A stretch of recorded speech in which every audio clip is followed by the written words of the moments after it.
Quando o assunto é a máfia, um dos grandes nomes que vem à cabeça é Alphonse Gabriel Capone, mais conhecido como Al Capone, simplesmente o maior gangsta dos Estados Unidos. Durante a lei seca no país americano, ele liderou um império do crime com base em Chicago, que faturou centenas de milhões de dólares todos os anos por meio do contrabando, além dos jogos de azar e outras atividades ilegais. No vídeo de hoje, você vai conhecer 20 fatos de Al Capone. E aí pessoal, beleza? Meu nome é Bruno Fabio, esse é o Planeta Novo e se você ainda não é inscrito no canal, vai se inscrever agora e deixar o seu like para ajudar a gente. No vídeo de hoje, eu tenho o Digo Blackson por trás das câmeras e é ele quem vai me ajudar a contar a história de Al Capone. E aí, Digo Blackson, tudo bem? Tudo certo, meu querido, como é que estamos? Nós estamos bem, né? Bom, qual que vai ser a meta de likes para esse vídeo? Para esse vídeo eu quero 22.877 likes. 22.877 likes, confio em você. Bom, no primeiro fato a gente vai falar sobre a origem de Al Capone, chegando semanas após a Grande Nevasca de 1899, que foi uma catástrofe para Nova York. Alphonse Gabriel Capone, que nasceu em 17 de janeiro, em um dos anos mais frios já registrados na cidade de Nova York. Ele nasce então no meio da miséria e da pobreza da forma mais cruel possível, aliada com o frio, né? Então os pais dele eram ambos imigrantes da Itália, e todos eles moravam então no Brooklyn. Ele cresceu por lá. Tem toda essa vibe de italiano por conta da família, mas é um nativo do Brooklyn, certo? O pai dele, o Gabriele Capone, trabalhava como barbeiro e a mãe dele, Teresine Raiola, trabalhou como costureira, como vocês veem, atividades normais. Al Capone cresceu ali numa vizinhança muito pobre e pertenceu a pelo menos 2 quadrilhas de delinquentes juvenis já durante a infância, fazendo o contrário da família. Então você vê que o fogo no rabo veio desde cedinho, né? Nosso segundo fato é sobre os 8 irmãos que ele teve, né? 5 deles se envolveram em atividades criminosas, assim como o Al Capone, e das 9 crianças quando eles eram pequenos, o Al Capone foi o líder, já que ele sempre teve laços fortes com a máfia. 2 de seus irmãos, o Salvatore, conhecido como Frank, e o Ralph Capone, o Boutros, trabalharam para ele quando ele teve o império criminal dele.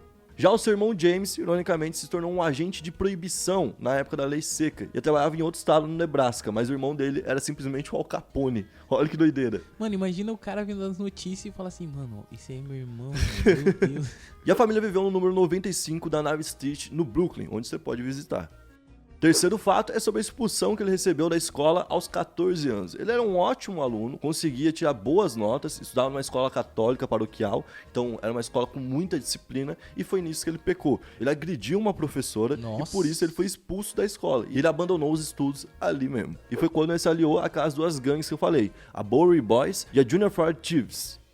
No quarto fato, a gente vai falar sobre a maturização que ele recebeu no crime. Ele saiu dessas gangues de delinquentes, onde ele fazia ali, simplesmente quebrava a vidraça, fazia pequenos assaltos, roubava coisas pequenas, porque eram crianças. E ele pôs os olhos na maior máfia que tinha ali por perto dele, que era a Five Point Gang, que era uma gangue ali de Manhattan, que inclusive existe até hoje. A Five Point, inclusive, já existia no século XIX, desde 1800 e pouco. Então, ela é muito grande, já foi mencionada, inclusive, naquele filme Gangues de Nova York, de 2002, certo? E teve como um dos membros o Al Capone.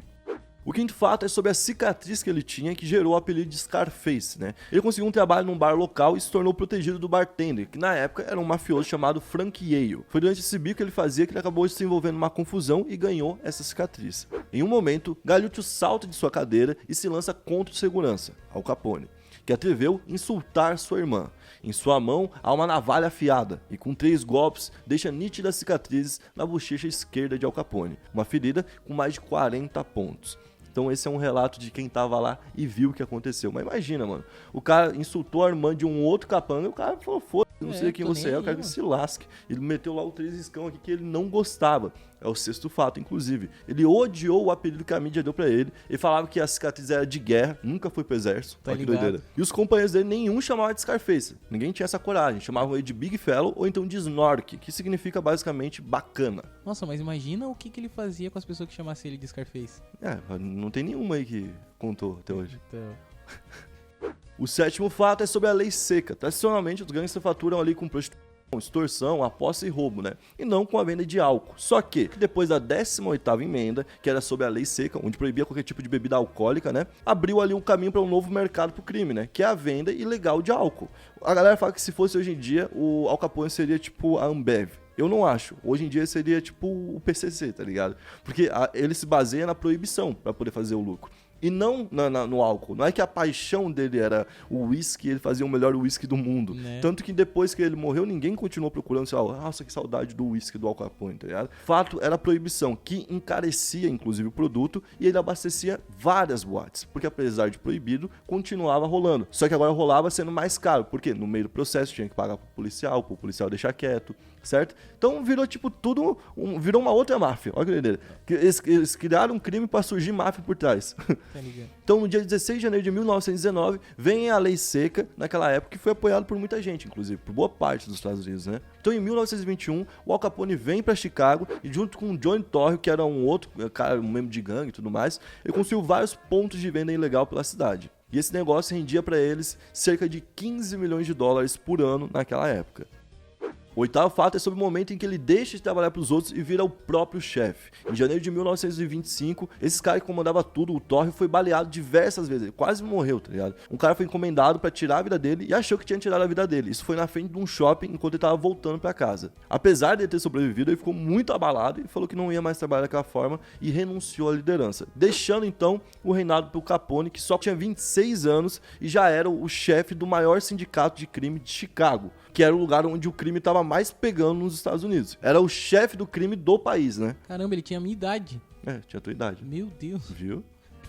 O nono fato é sobre a visão que ele tinha em praticar meio que uma tática Robin Hood, vamos botar assim. Ele queria que os pobres e que o povo estivesse do lado dele. Ele tinha, por exemplo, uma cozinha pública, onde ele distribuía comida de graça para que não tivesse mais famintos ali em Chicago. Imagina o quanto que ele não ficou popular, né? Ele também tinha abrigo para desabrigados, para quem não tinha casa, e ele dava quantias de dinheiro para pessoas que tinham bons projetos ou que estavam precisando por, sei lá, saúde ou algo do tipo. Então, todo mundo amava ele.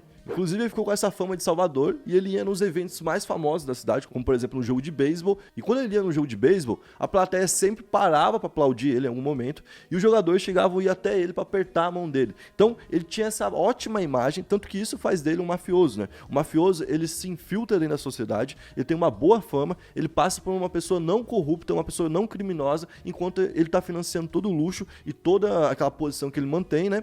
Com o dinheiro do crime, certo? Que doideira, eu até ia falar que ele é parecido com o Pablito, mas... De certa forma, o Pablo tentou fazer isso. tentou. O Pablo queria fazer isso vendo o que aconteceu com o Al Capone, né? O décimo fato é sobre o massacre de São Valentim, que rolou no dia 14 de fevereiro de 1929. 7 homens que eram ligados à gangue do George Bugs Moran foram executados a tiros em um paredão ali na Lincoln Park, em Chicago. Da vítima tinham 5 criminosos do Moran, e um mecânico que trabalhava para ele e um oftalmologista que não tinha nada a ver, mas estava junto com o grupo. O próprio Moran não estava presente. E os atiradores eram pelo menos 4 homens, sendo que 2 estavam vestidos com farda policial. O crime ficou muito conhecido na época, chocou todos os Estados Unidos, todo mundo queria uma resposta, mas ninguém sabe direito o que aconteceu. Levantou-se então a suspeita de que era o Al Capone, porque ele era um rival do Moran, e fazia sentido, mas nunca conseguiu comprovar e ele nunca foi condenado por isso. O 11º fato é sobre a fortuna que ele fez. Ele chamava a organização dele, criminosa, de Outfit. E ele expandiu muito, gente. Ele conseguiu abastecer 12 mil pontos diferentes de venda de álcool. Caramba, mano. Imagina, isso que é ilegal, né? Isso que é ilegal, né? E ele faturava cerca de 100 milhões de dólares por ano naquela época, gente. O 12º fato é sobre a mansão que ele tinha. Ele, inclusive, não poupou em nada, gastou realmente muito. Ele comprou uma casa na 93 da Palm Avenue e ainda hoje é considerada uma casa de luxo. Ela tem 3 mil metros quadrados, Caramba, certo? nossa, deve E ser segundo a Elle Decor, que é um site, uma revista que dá conselhos sobre como ter uma casa muito chique, que visita essas casas e tudo mais. Essa casa, em 1928, foi comprada logo depois que ele saiu da prisão de Alcatraz, que ele ficou um período ali, né? E ele gastou cerca de 200 mil dólares, que hoje em dia seria mais ou menos aí 3 milhões de dólares, entendeu? E tudo isso só pra botar uma portaria, pra botar muros com mais de 2 metros de altura, luzes noturnas e um sobrado e uma gruta de corais. Então, ele deu uma reformadora no lugar que já era caro, e aí no final o lugar ficou avaliado em 15 milhões de dólares. Nossa senhora. 13º fato é sobre o carro que ele tinha. Ele tinha um dos carros mais especiais do mundo. A gente pode falar literalmente isso. Ele tinha um Cadillac 341 de 1928, que parecia com um carro normal, mas que tinha blindagem nos vidros e na carroceria, coisa que na época não existia para um carro civil. Foi o primeiro carro de um civil dessa forma. Outra coisa, o carro dele podia atingir 177 km por hora, o que na época ninguém conseguia fazer, nenhum carro da polícia, por exemplo. Então ele fugia muito fácil. O carro dele também tinha uma abertura disponível de 50 mm para você encaixar uma metralhadora e atirar para fora. Mano, olha que doideira, o carro dele era todo modificado. E esse carro em 2013 foi leiloado por 341 mil dólares e em 2021 ele foi reavaliado em 1 milhão de dólares. Então se você quiser ter esse carro, você pode comprar por 1 milhão de dólares. Ah, mas aí tu ia andar com um carro desse? Claro, metendo bala em todo mundo, pô. O 14º fato é sobre o carro dele ter sido usado pelo serviço secreto. Isso aconteceu quando eles precisaram de uma proteção pro Roosevelt, certo? Tava rolando um bombardeio contra os Estados Unidos e temiam que podiam atacar o presidente. Precisavam de um carro blindado. Lembra que eu falei que era muito difícil ter um carro blindado? Sim. Que era o primeiro para civil? Então eles pegaram o carro do Al Capone e usaram e protegeram então o presidente. O 15º fato é sobre quem caçou e capturou o Al Capone. Elliot Ness. Ele tinha ali uma equipe muito bem treinada, ele escolheu a dedo as pessoas e no final de 1930 ele começou a derrubar o Al Capone. Como que ele fez isso? Ele montou uma equipe com os homens que ganharam o apelido de Os Intocáveis, que era gente que recusava propina. Porque era muito difícil você prender o Al Capone. Ele comprava juiz, ele comprava promotor, ele comprava policial, ou então ele simplesmente tirava a vida. Então, como é que você derrubar um cara como esse? Ele precisou de muita gente ali que estava entregue para essa causa e que juntos, aí sim, eles conseguiram recusar muitas ofertas e chegar contra o Al Capone. Porra, mas devia ser muito difícil mesmo, os caras deviam ser Pô, muito ganhando bom. pouquíssimo ainda, né? E eles conseguiram achar, por exemplo, vários barris que estavam vazios já, que eram da máfia, né? E aos poucos eles foram descobrindo onde é que estavam os armazéns com os barris cheios. E aí começou a impactar direto no Al Capone. O 16º fato continua falando sobre eles. Os Intocáveis, depois de 6 meses, conseguiram enquadrar o Al Capone em 5 mil infrações sobre a lei seca. Então, imagina, em 6 meses conseguiu 5 mil infrações. Imagina. Só que era muito difícil conseguir prender ele pelo suborno que ele conseguia fazer. Então acusaram ele de sonegação de impostos. O 17º fato fala sobre o julgamento desse caso. O juiz, olha que doideira, o juiz teve que trocar ali os jurados, porque os jurados tinham sido corrompidos. Nossa. No meio do bagulho, Meu entendeu? Deus. Então, tirou os caras, colocou outros caras, colocou só homem, porque a mulher só pôde começar a participar do júri em 1939, e o caso foi em 31, né? E esses homens, completamente com o toba na mão, certo? Não, Imagina, Imagina o medo dos caras de falar um negócio errado. né? Eles consideraram ele culpado de 5 crimes. De 5 crimes das mais de 20 acusações que ele estava respondendo naquele dia. Então ele foi sentenciado a 11 anos de cadeia e teve que pagar uma multa de 50 mil dólares. Essa foi a maior punição da história até então por não pagar imposto, por não declarar imposto de renda. Porque na real foi uma forma que encontraram de botar o cara atrás das grades, né?